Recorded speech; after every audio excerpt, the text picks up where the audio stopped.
Hello everybody, happy Friday. Welcome back to Lyle's podcast here from C&S Corvettes in Sarasota, Florida.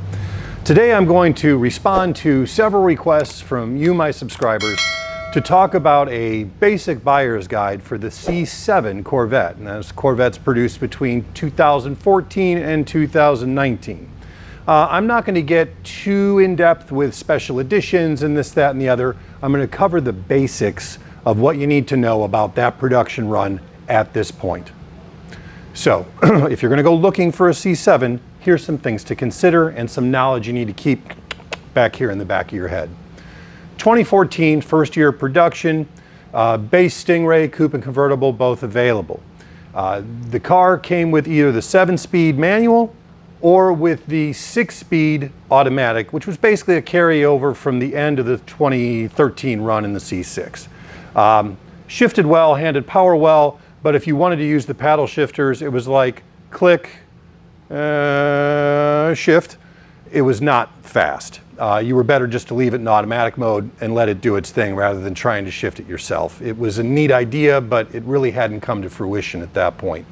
The good news was that it tends to be a pretty bulletproof transmission. You don't tend to have too many problems with it. 2014 didn't have a lot of the foibles of first year Corvette production. Oh, don't buy a first year Corvette. 2014 came out and Consumer Reports actually rated it a 4 out of 5 for initial reliability and quality. So it was a strong car. And all the press that tested it and the long-term tests even showed that it was well built, well designed, and didn't give people a lot of problems. Leading into 2015, we had the introduction of the Z06, which had 650 horses, supercharged, V8, huge monster car, wider bodywork, better aero, had the optional Z07 package where you could get tires that were almost as sticky as racing slicks, huge brakes, huge power, huge handling, but also a fairly huge price tag. If you do any research on these cars online, you're going to see that there is a well-known issue with the 8-speed automatic transmission, which was introduced in 2015 to replace the 6-speed. Had some problems with overheating, especially in track use. Had some problems with shuttering, especially during cylinder deactivation when the car is trying to get better fuel mileage when you're just kind of burbling along the highway. That was an ongoing problem through 2015 and 2016, specifically with the automatic transmission. I should say for the entire run of the 14 through the 19s, I'm not aware of any major problems with the 7-speed manual. They seem to have performed flawlessly on street, on track, everywhere. So if you like stick shifting, stick with that. I will say this, when the 8-speed transmission is working, it shifts almost as fast as a dual clutch, which is what the new C8 has.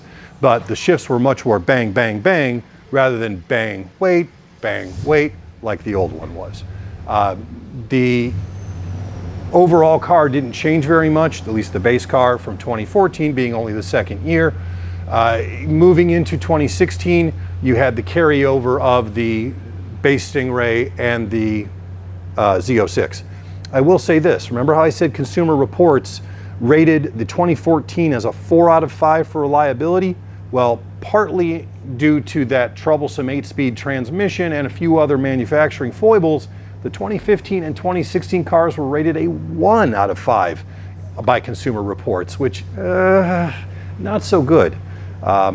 The 2014, 15, and 16 cars also have torque tube problems, which I've made another video on and went into detail extensively about that. So if you want to learn more about what torque tube issues they have, check out that other video. And don't forget to like and subscribe while you're at it, okay? Starting in 2017, we still had the base Stingray and the Z06, but along came the Grand Sport. Much like its introduction in 2010 in the C6 run, the Grand Sport really was the best of both worlds, okay? So you had the Z06 wide body, the more aggressive stance, the better tires, better brakes, more aggressive aero, and a lot of the performance bits off of the Z06, and you could still get the Z07 package, basically the track pack, in the Grand Sport for about 25 grand less than you would spend for a comparable Z06. The Grand Sports in the C6 run, I've always contended were probably the best car that they made in that run. There were faster cars, there were more expensive cars in the 05 to 13 run, but the Grand Sport really was the sweet spot. I feel the same way about the 2017 through the 19 Grand Sport. Actually, at Virginia International Raceway, they lapped the Grand Sport, 2017 Grand Sport with the Z07 track package, and it was like 1/10 off the pace set by the C6 ZR1 that had considerably more horsepower and was all carbon fiber body and all kinds of neat trick race car stuff. And the Grand Sport was right there for half the price. I love the Grand Sport. I especially love the Grand Sport Special Edition in the blue with the white stripe and the red hash marks on the fender because, I've always loved the 96 Grand Sport. Anyway, ignore me. Moving on to 2018, not much changed. You had a couple of special editions, which I'm not going to really go into here. I'll do a special video on C7 special editions at another time. But 2019, the swan song of the C7 still had the base car, the Z06, the Grand Sport, and of course we had the introduction of the ZR1.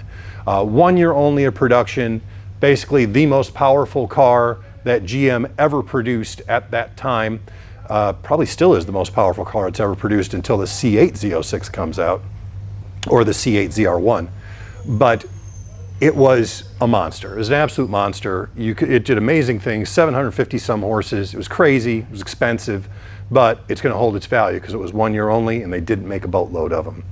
Beyond that, if you wanted a base Stingray or a Grand Sport, 2017, 2018, 2019 all had 3- and 4-star ratings from Consumer Reports rather than the 1-star that the 2015 to 2016 had. So keep that in mind.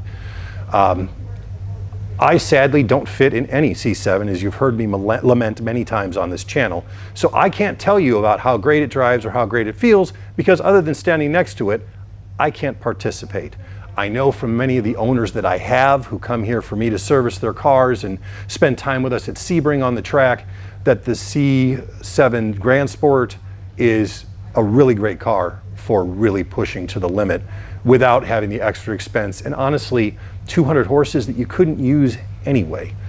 Even the C8R only has 550 horses.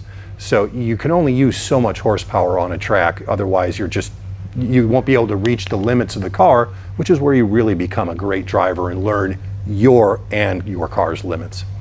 That's basically my overview on the C7. I'll do another video in a week or so talking about the different trim levels, you know, the 1, 2, 3 LT, all that stuff, and I'll break that down for you because otherwise this would run too long. If you have questions about C7s or if you have additional comments you think I should touch on with things that they know that they've had problems with, make sure to email me at lyle@corvettepartscenter.com. And please remember to like and subscribe. As I said, the more you guys do that, the more it helps me make more videos. Thank you very much. Have a happy Father's Day weekend. Till next time.